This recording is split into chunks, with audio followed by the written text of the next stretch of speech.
അസ്സലാമു അലൈക്കും വറഹ്മത്തുള്ളാഹി വബറകാതുഹു. അൽഹംദുലില്ലാഹ് വസ്സലാത്തു വസ്സലാമു അലാ റസൂലില്ലാഹ് വഅലാ ആലിഹി വസഹ്ബിഹി അൽ ഫായിസീന ബില്ലാഹ്. ഇനി മുസ്തഫയുടെ വാദത്തിലേക്ക്, അദ്ദേഹത്തിൻ്റെ മറുപടിയിലേക്ക് വരാം. യഥാർത്ഥത്തിൽ മുസ്തഫ അദ്ദേഹം ഉന്നയിക്കുന്ന വാദങ്ങൾക്ക് ഖുർആനിലെ വാക്കുകൾ വളച്ചൊടിക്കുക, തെറ്റായിട്ടുള്ള അർത്ഥം പറയുക എന്നതിലപ്പുറം അതുമായി അറബി ഭാഷയ്ക്കുള്ള ബന്ധമെന്താണ്, അല്ലെങ്കിൽ ഖുർആൻ ആ കാര്യം കൈകാര്യം ചെയ്തിട്ടുള്ള രീതിയും ആ സാഹചര്യവും വെച്ച് എന്താണ് അതുകൊണ്ട് ഉദ്ദേശിച്ചിട്ടുള്ളത്, ഇത്തരം കാര്യങ്ങളിലേക്കൊന്നും മുസ്തഫ വരുന്നില്ല എന്നുള്ളതാണ് വസ്തുത.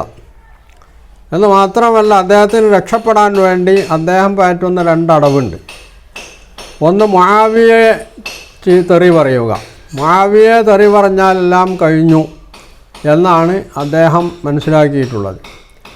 മുആവിയയുടെ അനുയായികളായ പുരോഹിതന്മാർ, അപ്പോൾ പുരോഹിതന്മാർ എന്ന് ഇസ്ലാമിക പണ്ഡിതന്മാരെ വിശേഷിപ്പിക്കുമ്പോൾ അദ്ദേഹം ഈ പൗരോഹിത്യ പട്ടം, മുസ്തഫ മൗലവി എന്നാണ് അദ്ദേഹം സാധാരണ അദ്ദേഹത്തിൻ്റെ ഈ എല്ലാ പ്രസംഗങ്ങളിലും അതുപോലെ ഇതിലൊക്കെ വീഡിയോയിലൊക്കെ ഇടുന്നത്. അപ്പോൾ എന്തിനാണ് അദ്ദേഹം ഈ മൗലവി പട്ടം ധരിച്ചിട്ടുള്ളത്?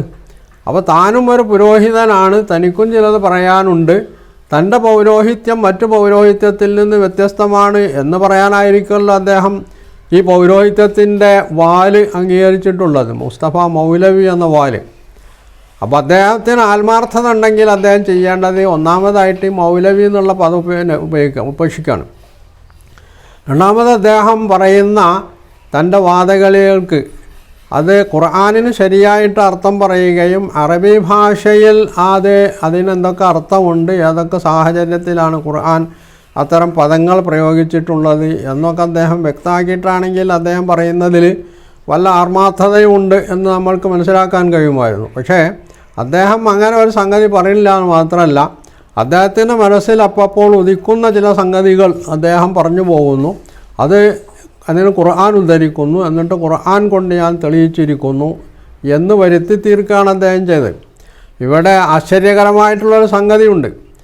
ഏത് ആശയമായാലും ലോകത്ത് എത്ര വലിയ സ്വേച്ഛാധിപതികൾ വാണരുളിയാലും ആ വസ്തുതയുടെ, ആ ആശയത്തിൻ്റെ വസ്തുത, അതിൻ്റെ അനുഷ്ഠാനങ്ങളുടെ യഥാർത്ഥ രീതി അല്പാൽപമെങ്കിലും ലോകത്ത് നിലനിൽക്കാത്ത ഒരു പ്രസ്ഥാനവും ലോകത്ത് കഴിഞ്ഞു പോയിട്ടില്ല എന്നുള്ളതാണ് അവസ്ഥ.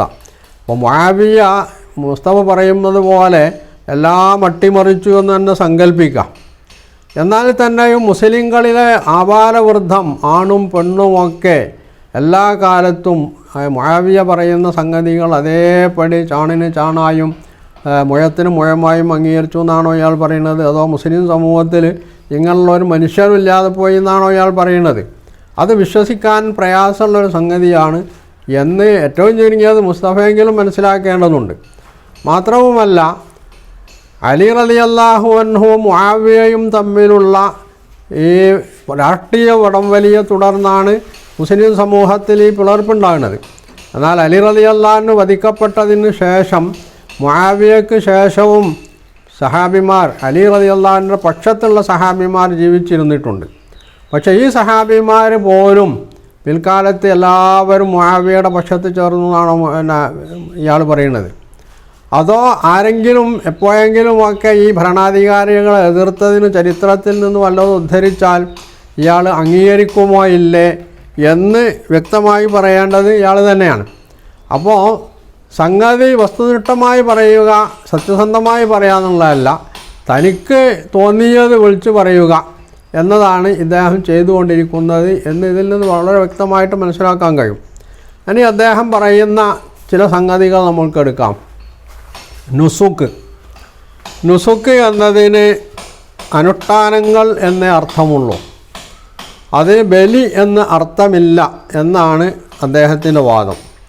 വിശുദ്ധ ഖുർആൻ സൂറത്ത് ബഖറയിൽ 196-ാമത്തെ ആയത്തിൽ വലാ തഹ്ലിഖൂ റൂസക്കും ഹത്താ യബ്ലുഗൽ ഹദിയു മഹില്ലഹു വമൻ കാന മിൻകും മരീദൻ ഔ ബിഹി അദം മിർ റഅ്സിഹി എന്ന് പറഞ്ഞതിന് ശേഷം ഒരു ആൾ രോഗിയാണ്, അല്ലെങ്കിൽ അയാൾക്ക് തലയിൽ മുടി നിലനിർത്താൻ പറ്റാത്ത എന്തെങ്കിലും പ്രയാസമുണ്ടെങ്കിൽ അയാൾ അതിന് ഫിദിയ കൊടുക്കണം, അതായത് പ്രായശ്ചിത്തം നൽകണം. അതെന്താണ് ആ പ്രായശ്ചിത്തം? മിൻ സിയാമിൻ, ഒന്ന് നോമ്പാണ്, ഔ സദക്കത്തിൻ അല്ലെങ്കിൽ ദാനമാണ്, ഔ നുസുക്കിൻ അല്ലെങ്കിൽ നുസുക്കാണെന്നാണ്. ഇവിടെ നുസുക്ക് എന്നതുകൊണ്ട് ദാനമാണ് എന്നാണ് മുസ്തഫ പറയുന്നത്. അങ്ങനെയാണെങ്കിൽ എന്തിനാണ് മിൻ സിയാമിൻ നോമ്പ്, ഔ സദക്കത്തിൻ അല്ലെങ്കിൽ ദാനം എന്ന് പറഞ്ഞതിന് ശേഷം പിന്നെയും ഔ നുസുക്കിൻ ദാനം എന്ന് ഖുർആൻ പറയുന്നത്? അപ്പോൾ എന്ത് ദാനമാണത്? ഇനി നുസുക്ക് എന്നതിന് ബലി എന്ന് അർത്ഥമുണ്ടോ? അദ്ദേഹത്തിന് എന്താണ് പറയാനുള്ളത്? അതും അദ്ദേഹം പറയേണ്ടതാണ്. അറബി ഭാഷയിൽ നസക്ക എന്ന് പറഞ്ഞാൽ തസഹദ വ തഅബ്ബദ, ഇബാദത്തിൽ മുഴുകി. തഅബ്ബദ പറഞ്ഞാൽ ഇബാദത്തിൽ മുഴുകി. അതുപോലെ തന്നെ തസഹദ ത്യാഗം വരിച്ചു എന്ന് പറഞ്ഞാൽ ഭൗതിക താല്പര്യങ്ങളൊക്കെ ഒഴിവാക്കണതിന് ആണ് സുഹുദ് എന്ന് പറയാം. ഇതിന് നുസുക്ക് എന്ന് പറയും. രണ്ടാമത്തത് നസക്കലില്ല എന്ന് പറഞ്ഞാൽ അറബി ഭാഷയിൽ നസക്കലില്ലാഹി എന്ന് പറഞ്ഞാൽ എന്താ അർത്ഥം? നസക്കലില്ല എന്ന തത്വ ബി ഖുർബത്തിൻ വ ദബ്ഹിൻ ലി വജ്ഹിഹിന, അള്ളാഹുവിൻ്റെ പ്രീതി ഉദ്ദേശിച്ചുകൊണ്ട് വല്ല ഖുർബത്തും ബലിയും നൽകുക. അവിടെ ഖുർബത്ത് ദബ്ഹ് പറഞ്ഞാൽ അറക്കണതിനാണ് പറയാം. ലി വജ്ഹില്ലാഹി, അള്ളാഹുവിൻ്റെ വജു ഉദ്ദേശിച്ചുകൊണ്ട് അറുക്കുന്നതിനാണ് നുസുക്ക് എന്ന് പറയാനാ. ഇത് മുസ്ലിങ്ങൾ പറയണതല്ല. അമുസ്ലിങ്ങൾ പോലും അറബി ഭാഷയിലെ ഈ നുസുക്ക് എന്ന പദത്തിന് കൊടുക്കുന്ന അർത്ഥമാണിത്. ഇനി നസക്കത്ത് സൗബ എന്ന് പറഞ്ഞാൽ എന്താ അർത്ഥം? നസക്കത്ത് സൗബ പറഞ്ഞാൽ ഗസലഹു തഹറഹു എന്നാ. ഒരു വസ്ത്രം ശുദ്ധിയാക്കണേ, കൈകി ശുദ്ധിയാക്കണേ നസക്ക എന്ന് പറയും. അതുപോലെ തന്നെ നസക്ക ഇല തരീഖി എന്ന് പറയും. അവിടെ ദാവമ അലൈഹ, ആ മാർഗത്തിൽ നിലകൊണ്ടു എന്നാണ് അവിടെ നുസുക്ക് എന്ന് പറഞ്ഞാൽ. നസക്കൽ ബൈത്ത എന്ന് പറയും. അത്താഹു, വീട്ടിൽ ചെല്ല എന്നുള്ളതിനാണ്. അപ്പോൾ കഅബയുടെ അടുത്ത് ചെല്ലണതിൽ നസക്കൽ ബൈത്ത അറിയാം. അപ്പോൾ ഇവിടെ ഖുർആൻ സൂറത്ത് ബഖറയിലെ ഈ 196 ആയത്തിൽ ഒരാൾ രോഗിയായി, അയാൾക്ക് മുടി കളയേണ്ടി വന്നു, അല്ലെങ്കിൽ അയാളുടെ തലയിൽ മുടി നിലനിർത്താൻ പറ്റാത്ത അവസ്ഥയിൽ വല്ല പ്രയാസങ്ങളുണ്ടായി എങ്കിൽ അവർക്ക് മുടി കളയാം. പക്ഷേ അതായത് ഇഹ്റാമിൻ്റെ ഒരു ഘട്ടം കഴിയുന്നതിൻ്റെ മുമ്പ് തന്നെ അവർക്ക് എന്ത് ചെയ്യാം? തഹല്ലുലിൻ്റെ ഒരു ഘട്ടം കഴിയുന്നതിൻ്റെ മുമ്പ് തന്നെ അവർക്ക് മുടി കളയാം. പക്ഷേ അങ്ങനെ മുടി കളഞ്ഞാൽ അവിടെ ഫിദിയ കൊടുക്കണം. ആ ഫിദിയയിൽ ഒന്ന് നോമ്പാണ്, 2 സദക്കയാണ്, മൂന്നാമത്തത് നുസുക്കാണ്. ഈ നുസുക്കിന് ഇവിടെ ബലി എന്നതല്ലാത്ത ഒരർത്ഥവും ആ സന്ദർഭത്തോട് യോജിക്കൂല എന്നുള്ളത് ഏത് അറബി ഭാഷ മനസ്സിലാക്കിയിട്ടുള്ള സാധാരണക്കാരനും മനസ്സിലാക്കാവുന്ന ഒരു സംഗതിയാണ്. അതിനെയാണ് മുസ്തഫ ഇവിടെ അട്ടിമറിച്ചുകൊണ്ട് അവിടെ ദാനമാണ് ഉദ്ദേശിച്ചിട്ടുള്ളത് എന്ന് പറയുന്നത്.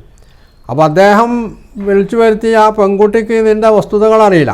മുഹ്സിന എന്നാണ് ആ കുട്ടിയുടെ പേര്. ആ കുട്ടി ചോദിക്കുന്ന ചോദ്യങ്ങൾക്ക് ഇയാളെന്തോ അർത്ഥം പറയുന്നു. പിന്നീട് അതിന് മറുചോദ്യം ചോദിക്കാൻ ആ കുട്ടിക്ക് അറിയില്ല. കാരണം ആ കുട്ടിക്ക് അറബി അറിയില്ല, ഖുർആൻ അറിയില്ല, ഒന്നും അറിയില്ല. അപ്പോൾ അങ്ങനെയുള്ള ആളുകളെ വിളിച്ചു വരുത്തിയിട്ട് തനിക്ക് പറയാനുള്ള ഒരു അടവ് നയം സ്വീകരിക്കുന്നതിന് പകരം ഖുർആനും സുന്നത്തും അറബി ഭാഷയുമൊക്കെ നന്നായി അറിയുന്ന ആളുകളുമായി എന്തുകൊണ്ടാണ് മുസ്തഫ ചർച്ചയ്ക്ക് സന്നദ്ധരാവാത്തത് ഉള്ളത് അപ്പോൾ അത് മുസ്തഫ തന്നെയാണ് പറയേണ്ടത്. അല്ലെങ്കിൽ അദ്ദേഹത്തെ അതിന് സന്നദ്ധരാക്കാൻ തയ്യാറുള്ള ആളുകൾ അതിന് ശ്രമിക്കാവുന്നതാണ്. നമ്മൾ അതിന് അനുകൂലമായിട്ടാണ് പ്രതികരിക്കുക എന്ന് കൂടി ഇത്തരം ആളുകളെ അറിയിക്കാൻ ആഗ്രഹിക്കുകയാണ്. അസ്സലാമു അലൈക്കും വറഹ്മത്തുള്ളാഹി വബറകാതുഹു.